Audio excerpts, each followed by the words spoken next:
Why spend hundreds of dollars at Japanese steakhouses when you can make teriyaki chicken at home even better than the restaurant for a fraction of the cost? In this video, I'm going to show you how to make teriyaki chicken at home using the exact ingredients they use at all Benihana restaurants.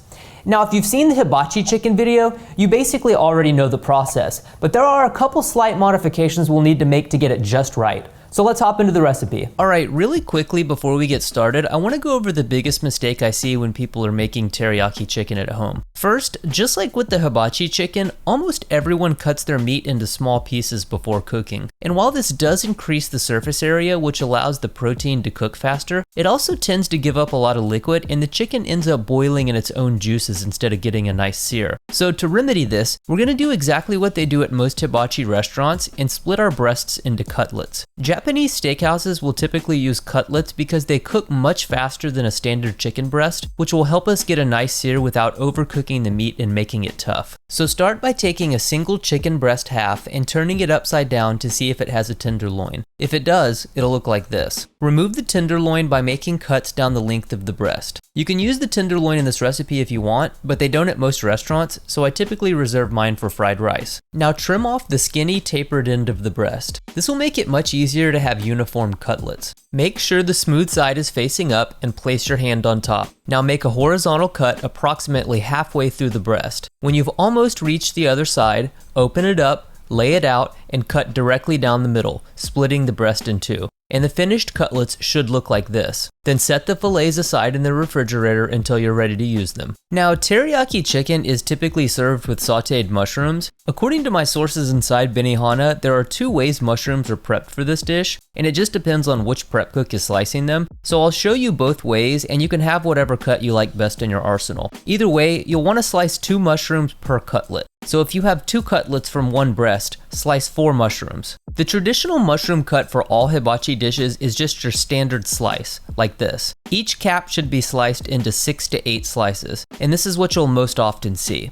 But sometimes you'll get a rogue prep cook who will cut each cap into quarters and then into eighths, like this. So for this cut, take each cap and slice the mushroom down the middle, then lay each half cut side down and make another slice directly down the middle. Then cut each slice in half again. This will give you perfect halved mushroom quarters. Now, after the mushrooms are prepped, heat some oil in a nonstick pan over medium-high heat. They typically use safflower oil at hibachi restaurants, but vegetable or canola oil are both fine, or whatever you have on hand. After the oil is hot, add the mushrooms and a sprinkle of salt and cook until they're done to your liking. You'll just want to make sure they've given up all their liquid and are completely cooked. After you're done, put the mushrooms in a container and set aside. For the chicken, heat some oil in a nonstick pan over medium-high heat. Now season each fillet with kosher salt, and after the oil is hot, add them to the pan. Cook on one side until you have a nice sear, usually about 3 to 5 minutes. Then flip the cutlets over and cook until you have a nice sear on the other side, an additional 3 to 5 minutes. After the chicken is cooked, remove it from the pan and rest for 5 to 10 minutes. This will let some of the juices in the chicken redistribute a little better than just cutting it while it's on the heat like they do at the restaurant. While the meat is resting, wipe out your pan and return it to medium heat. Now here's where the recipe differs from the hibachi chicken.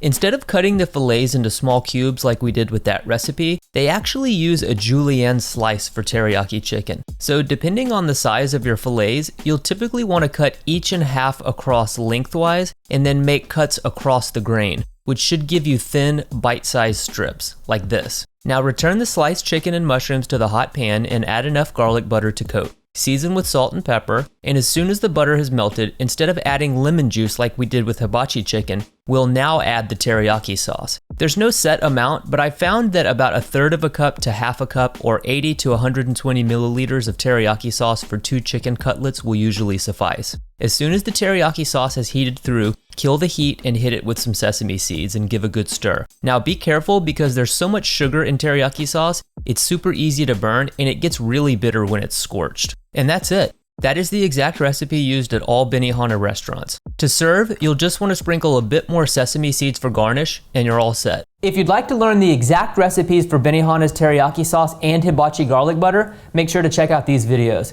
And if you'd like to learn some more hibachi at home recipes, make sure to check out this playlist. Thanks for watching. See you next time.